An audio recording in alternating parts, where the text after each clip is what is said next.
am so incredibly grateful that you clicked on this video. This is a really icy glam that I created on my beautiful South Asian model. Let's start.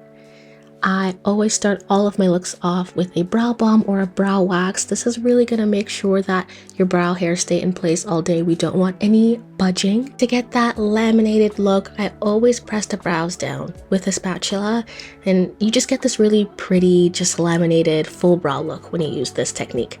Now I'm just going to fill the brows in a little bit just to make them a little bit more bold. And then after that, I'm going to carve underneath them with the Louise base because I do love a structured brow. This brush is excellent. You can use really any flat, large brush. And then I'm going to apply the base onto the lids to prep for my upcoming shadow. Just make sure it is super matte before you apply your shadow. So I'm using these two Louise Cosmetic bases. I mixed them together to get my desired color, and now I'm just tapping that onto the lid. I'm taking my time because I really want to build up the pigmentation, and now I'm blending it outwards so that I can have a really diffused blend to this first shade. So make sure you use a medium size fluffy brush to really blend out those edges to make it super seamless. Then just take a dense flat fluffy brush and use the same mixture underneath the eyes, and then we're going to blend it out because we don't want underneath to be harsh. The same way we blend it out on the lid, we're going to blend it out underneath the eyes too. Okay, so now I'm taking a dark blue shadow and I'm going to add some depth to this look. So I'm just creating a circular motion. You see me really taking my time so that I can build up the pigment. I rounded it throughout the lid. So it's really important to just take your time, add a little bit of shadow at a time, and now you see me really building it up. This process took at least 10 minutes on one eye, and then I'm just going to really blend it outwards, creating as much depth as I can. I love depth. I love drama on the eyes.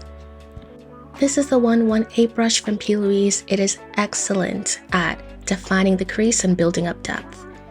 Now, let's go ahead and add this stunning pigment from Shrine. It is super silvery, icy, just really cool and stunning. And I'm just going to use a flat fluffy brush to really, as you see here, I'm like creating a circular shape with the brush.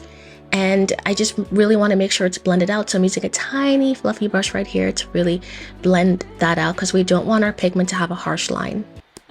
I used a pencil brush to get underneath the eye because I want more of a precise application of the pigment in this area. And I just think it looks so cutie.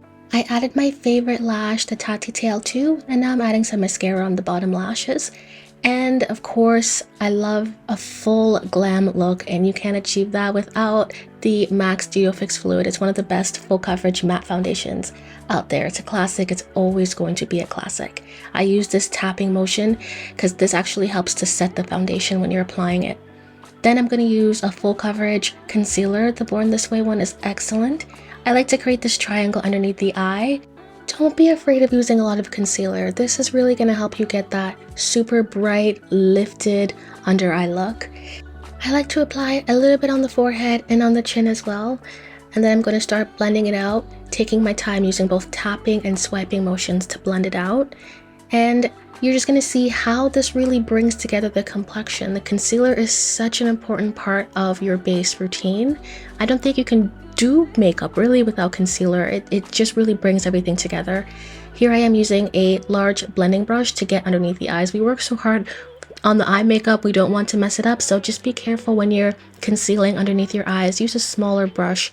So use at least 2 brushes to apply your concealer, and then I like to take the foundation brush that I used to go over the edges of the concealer to make sure it's all blended together. This is my favorite affordable setting powder. It really is quite good.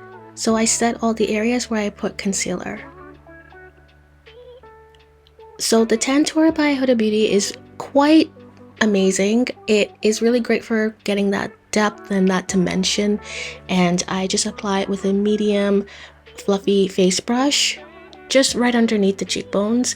And then I'm going to really build up the highlighter. So you'll see me going in with layers, adding a little bit of product at a time so that it's not a streaky mess. You want to make sure it's diffused and blended, and the best way to do that is add a little bit of highlighter at a time. Then I take what's left on the nose.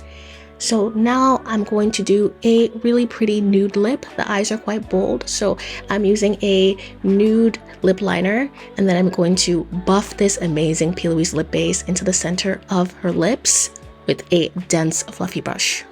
As with everything, we want to apply a little bit of product at a time, really buffing the lip base into the lip liner for a really seamless gradient between the two. And then I'm going to finish the lip off with this beautiful lip gloss by Morphe. And I always apply lip gloss with a flat brush for precision. And it just really brings together the whole lip, which I just think looks so beautiful on South Asian brown skin. So I just want you to let me know what you think about this look. And I'm always here to do looks on brown skin, women of color. I really hope that I can create a space where we can all see ourselves represented and see what makeup looks the best on us as women of color. So I hope you'll subscribe for more, and thank you so much for watching. I really appreciate it.